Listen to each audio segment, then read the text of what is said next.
What's up, ladies and gentlemen, boys and girls? It's your boy Shorts MVP here, and we're gonna do our first track preview here on Southern Side Supercross. Sorry, I had to take a little look over, see what it was called. I couldn't remember.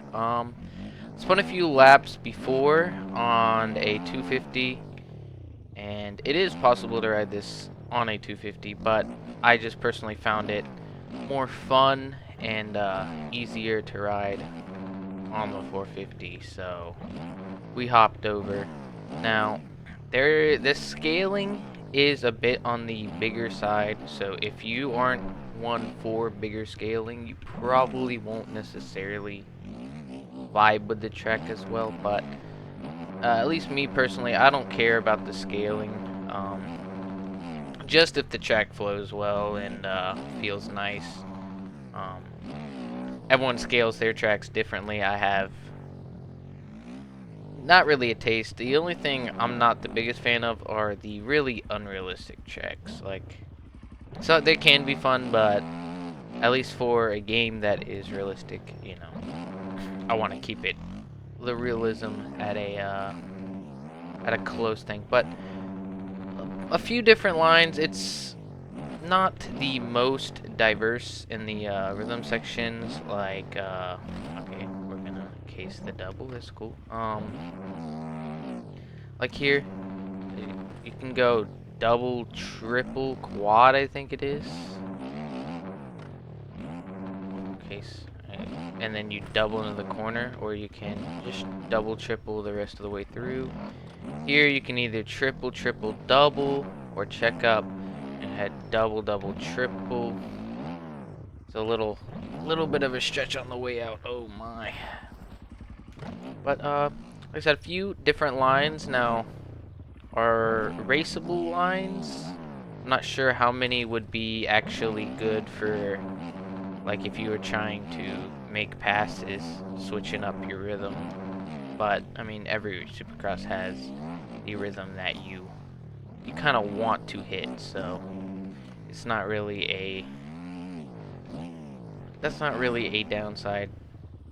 But no, I like this track. I think it's I can't remember if it's his first track. I'd have to go back and look at it, but it is a extremely good track for, if this is his first track, which I don't think it is.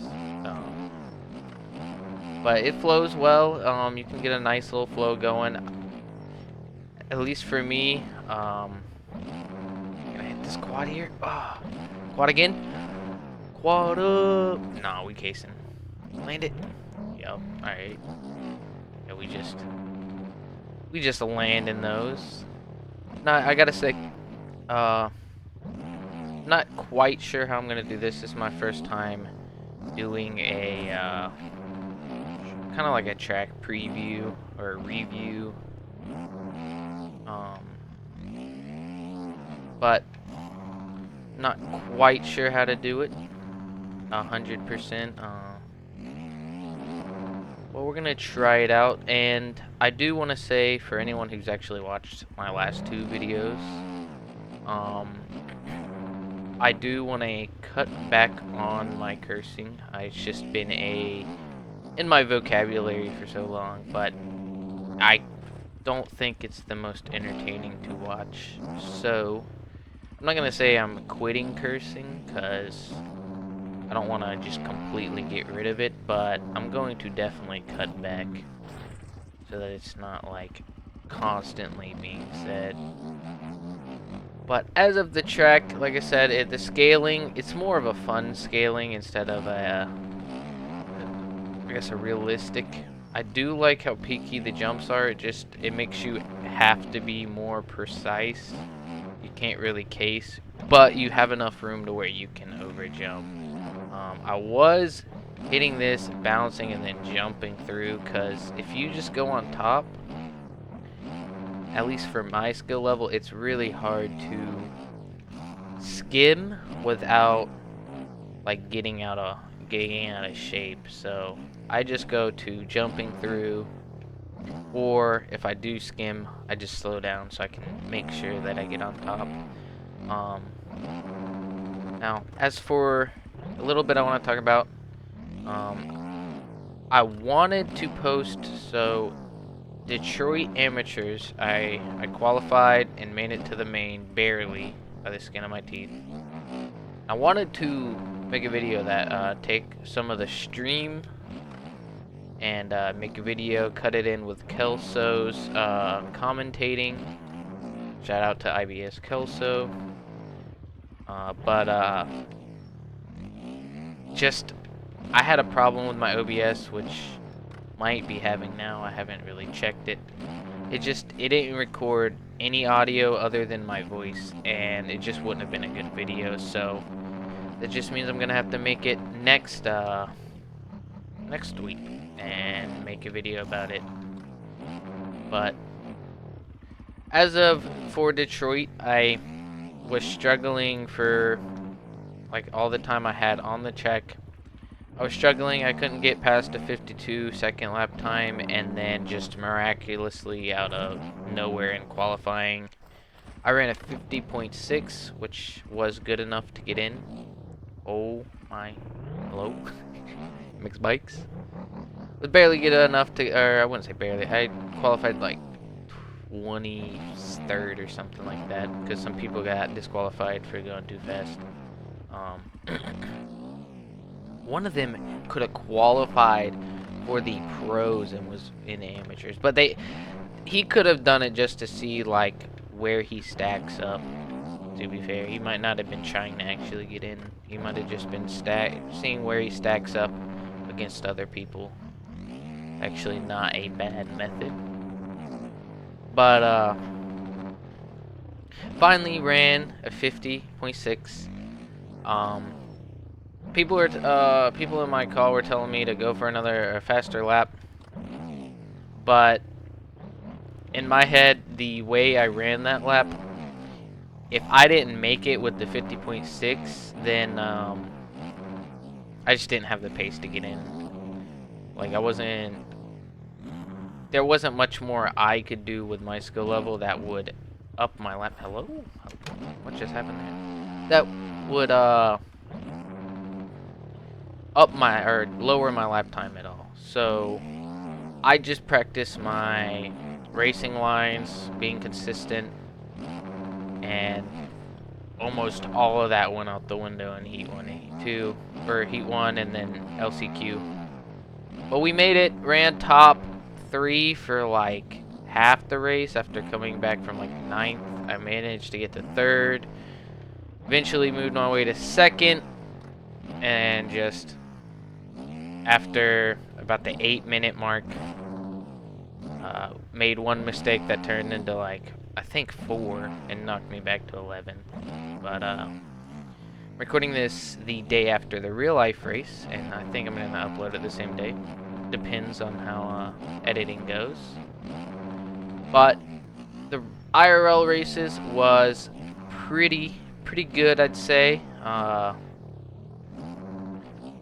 The only thing I am not necessarily a fan of are some of the fans crying that they should have restarted the 250 race, which I kind of understand, but restarts are just for if they need to get to somebody on the track that would be dangerous for them to work for, or if someone's like super hurt, they need to shut them down to get them off the track. And like a good thing, like a good example of this is with Cameron McAdoo.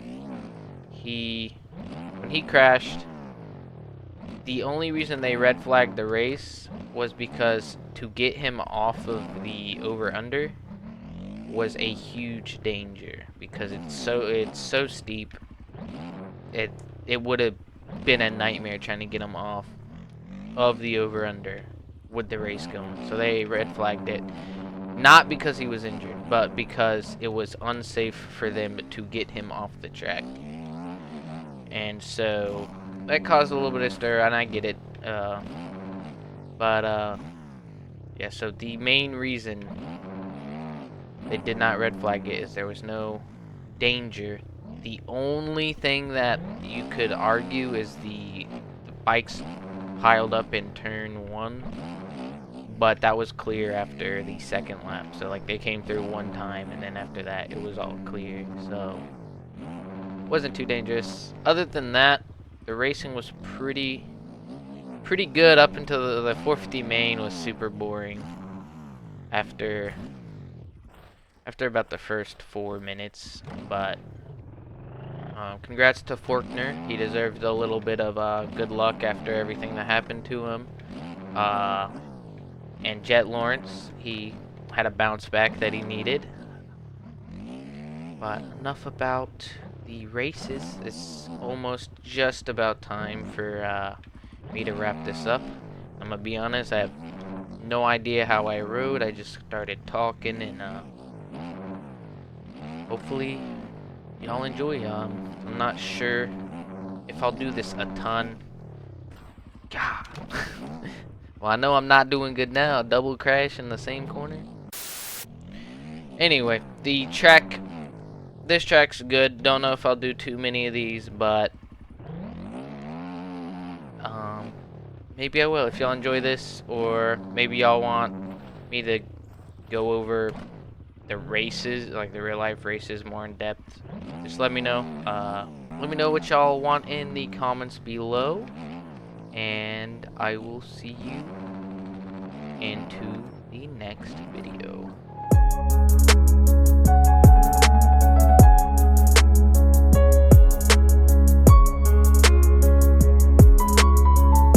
And where did these opportunities get you, Michael? They got me right fucking here. The end of the road. With a big house and a useless kid